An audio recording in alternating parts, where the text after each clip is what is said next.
तो class 10th और 12th के बच्चे बहुत ही ध्यान से सुने। अगर आपने पेपर में ये छोटी सी गलती की तो आसान पेपर में भी नंबर कट सकते हैं। तो आज मैं आपको बताऊंगा कि बोर्ड एग्जाम में क्या गलतियां हैं, कॉपी कैसे लिखें, या मतलब क्या क्या लेकर जाएं, क्या क्या लेकर बिल्कुल नहीं जाए। तो चलिए पहले पॉइंट से हम स्टार्ट करते हैं। पहला पॉइंट है हमारी कॉपी कैसे लिखें। कॉपी लिखने का देखिए सबसे जो पहला तरीका हम अपनाएंगे वो यह है कि रोल नंबर अच्छे से लिखना है, और जो डिटेल भरनी है हमें, जैसे स्कूल का नाम लिखना है, जहां पर ही आपका सेंटर गया है उसका भी नाम लिखना होता है। और जो भी डिटेल लिखेंगे वो बहुत अच्छे से लिखेंगे, बहुत ही साफ सुथरे तरीके से लिखेंगे। दूसरा पॉइंट है हमारा, जैसे सब्जेक्ट हो गए हिंदी, इंग्लिश और बायोलॉजी, उनमें क्या करना है, आपको जो भी क्वेश्चन लिखना है हर क्वेश्चन नई लाइन से लिखना है। ऐसा नहीं करना है कि जैसे अब आप कर रहे हैं तो क्वेश्चन आपका जो आंसर है आपका आधी लाइन में खत्म हो गया तो नए मतलब उसके आगे से लिखना कुछ बच्चे स्टार्ट कर देते हैं। ये गलती बिल्कुल नहीं करनी है। दूसरा जो पॉइंट है वो है क्वेश्चन नंबर को क्लियर लिखो। जैसे कुछ लोग होते हैं ऐसे ऐसे लिख लिया, नहीं ये 3 नहीं है, बिल्कुल प्रॉपर लिखो इस तरीके से, question number 3, question number 4, question number 5। अगला पॉइंट है जो हेडिंग है उसको अंडरलाइन करो। जैसे जो भी हेडिंग डाली, जैसे हमने हेडिंग डाली अनुशासन, कौन सी हेडिंग डाली, अनुशासन, तो कुछ लोग इसे ऐसे छोड़ देंगे, नहीं इसे अंडरलाइन करो इस तरीके से, बिल्कुल प्रॉपर अच्छे से तरीके से, उसके बाद लिखो। तो इससे क्या है, इम्पैक्ट अच्छा पड़ेगा। अगला क्या करना है, जो कीवर्ड्स होते हैं, जैसे कभी कभी हम क्या करते हैं, जैसे हम लिखते हैं किसी का जीवन परिचय लिखते हैं तो उसमें जन्म स्थान को हमने अंडरलाइन कर दिया, उनके माता पिता के नाम को अंडरलाइन कर दिया। अगर नीले से लिख रहे हैं तो काले से हमें अंडरलाइन करना है। उसके बाद जो डायग्राम हो गए उन्हें बहुत ही अच्छे तरीके से पेंसिल से बनाना है, पेन से नहीं बनाना है, पेंसिल से बनाना है। अब वो इसमें गलती क्या नहीं करनी है, ये तो होगी क्या करना है। जैसे सब्जेक्ट हिंदी, इंग्लिश और बायोलॉजी में किस तरीके से लिखना है, इसमें क्या करना है, क्या नहीं करना है, लंबा पैराग्राफ नहीं लिखना है बिल्कुल भी। और ओवर राइटिंग का मतलब है कि लिखकर बार बार काट रहे हैं या बहुत ही अजीब तरीके से लिख रहे हैं। कुछ बच्चे होते हैं जो बहुत ही अजीब तरीके से लिखते हैं।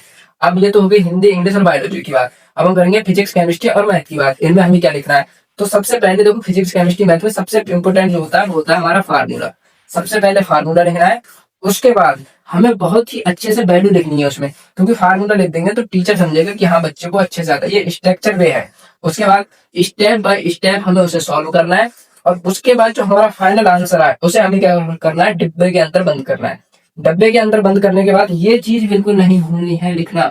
अगर ये चीज आप लिखना भूल गए तो समझ लो जितना भी आंसर आपने सॉल्व किया है वो सब बेकार गया। यूनिट जरूर लिखनी है, क्योंकि पता तो लगे आप किसका आंसर निकाल रहे हैं। यूनिट मतलब हिंदी में होता है इसका मात्रक। मात्रक लिखना बिल्कुल नहीं बोलना है। अगर मात्रक लिखना भूल गए तो समझो जितनी भी मेहनत की थी यहाँ से यहाँ तक वो बिल्कुल बर्बाद है।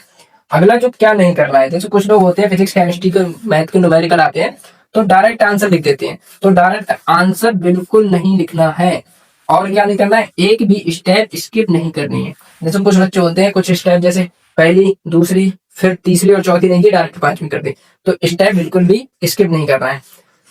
अब आगे देखिए हम बताएंगे कि क्या क्या ले जा सकते हैं, क्या क्या नहीं ले जा सकते। तो देखिए अगला पॉइंट है हमारा, क्या ले जाए और क्या बिल्कुल नहीं ले जाए। इस चीज का बहुत ही ध्यान रखना है। देखिए सबसे पहले हमें एडमिट कार्ड ले जाना है, और प्लस इसके साथ में मैं जोड़ दे रहा हूँ एक आधार कार्ड। आधार कार्ड आपको जरूर लेके जाना है। कुछ भूल जाए तो भूल जाए, लेकिन आधार कार्ड नहीं भूलना है एडमिट कार्ड के साथ में। उसके साथ में आप 2 से 3 पेन पेंसिल ले जा सकते हैं आराम से। ज्योमेट्री बॉक्स ले जा सकते हैं, वो भी इस चीज का बहुत ध्यान रखना है, वो होना चाहिए पारदर्शी, ट्रांसपेरेंट, मतलब जिसमें आर पार दिखे। पारदर्शी का मतलब ये है, ऐसा हमें ज्योमेट्री बॉक्स नहीं लेके जाना है। आप सबसे अच्छा आसानी ये है कि एक पन्नी का मिलता है 10 रुपए का, वो ले ले, उसमें आराम से रखें, उसमें आर पार दिखता है। अब है बिल्कुल मना है, किस चीज, ऐसी कौन सी चीज है जो हम बोर्ड एग्जाम में बिल्कुल मना है, नहीं जा सकते। सबसे पहली बात फोन, भाई फोन आप बिल्कुल मत लेके जाना। दूसरी है स्मार्ट वॉच, और तीसरा जो है कैलकुलेटर।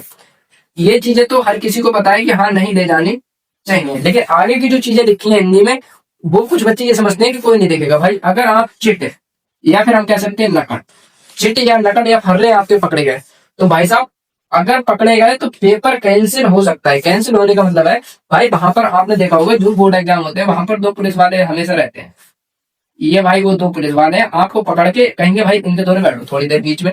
तो ये चीज हमें बिल्कुल नहीं करनी, चाहे हमें कुछ आए या नहीं आए, लेकिन ये चिट और नकल वाली चीज बिल्कुल नहीं करनी। अब ये चीजें होगी क्या लेके जाए, पेपर कैसे सॉल्व करना है, हमें किन किन चीजों का ध्यान रखना है। और एक बात और मैं आपको बता दूं, जो ऊपर इस तरीके से जो कॉलम बना होता है कॉपी के ऊपर, उसमें अपना रोल नंबर जरूर लिखना है हर पन्ने पर, कॉपी के हर पन्ने पर। अगर आप हर पन्ने पर लिखते हैं तो इसका मतलब ये है कि आपकी कॉपी बिल्कुल भी चेंज नहीं होगी कभी भी। अब ये पेपर हो गया, अब क्या करना है, देखिए पहले 15 मिनट पहले पेपर को अच्छे से पढ़ना है। जो 15 मिनट देती है सरकार वो पागल नहीं है, आपको 15 मिनट देती है कि पेपर पढ़ने के लिए 15 मिनट जो मिलते हैं उनमें पेपर ही पढ़ना है। कुछ महान ये कहते हैं कि वो 15 मिनट में सवाल करो, भाई नहीं करना है। दूसरा पॉइंट, आपको जो लगे आसान क्वेश्चन है उन्हें पहले करो। ये नहीं है कि जो आसान क्वेश्चन है वो बाद में करेंगे या कठिन वाले पहले करेंगे, जो तुम्हें आते हैं वो पहले करो। तीसरा पॉइंट है टाइम मैनेजमेंट रखो। जैसे कुछ लोग ऐसे होते हैं, कहते हैं कि भाई हमारे एग्जाम में समय कम पड़ गया। समय कम नहीं पड़ा, आपकी स्पीड कम थी और आपको जो आपने जो है एग्जाम से पहले एक भी क्वेश्चन पेपर सॉल्व नहीं किया था, जिस वजह से आपका टाइम कम पड़ गया।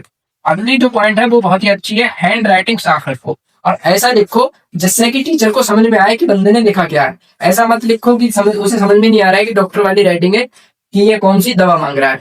इस तरीके का नहीं लिखना है, बहुत ही आसान लिखना है, बहुत ही साफ लिखना है। और लास्ट में 5 मिनट की जगह 10 मिनट मान लो, आपको 10 से 15 मिनट पहले, 15 मान लो, 10 से 15 मिनट पहले अपना एग्जाम खत्म करना है। और उसके बाद हर क्वेश्चन देखना है कि कोई क्वेश्चन हमसे छूट तो नहीं गया, रिवीजन करना है। मतलब देखना है कि पहला हो गया टिक लगा दो, हाँ पहला हो गया, दूसरा हो गया दूसरा टिक लगा दो। ऐसे टिक लगा के देख लो आपने सभी क्वेश्चन प्रॉपर किए हैं। और एक बार कॉपी में भी चेक कर लो कि हाँ हमने अच्छे से लिखा है। तो ये था हमारा सन 2026 के लिए जो बच्चे 10th और 12th के बोर्ड एग्जाम देने जा रहे हैं। तो कल मतलब आज का दिन है आपके पास, बाकी कल सुबह में और इंटर वालों के दोपहर से होते हैं एग्जाम। उसके लिए हमारी तरफ से आपको बहुत सारी बधाई है कि मतलब आप अच्छे से एग्जाम को फोड़ के आए। हमारी यही कामना है कि जो जो बच्चे इस वीडियो को देख रहे हैं वो बहुत अच्छे और उनको बहुत ही अच्छे नंबर आए।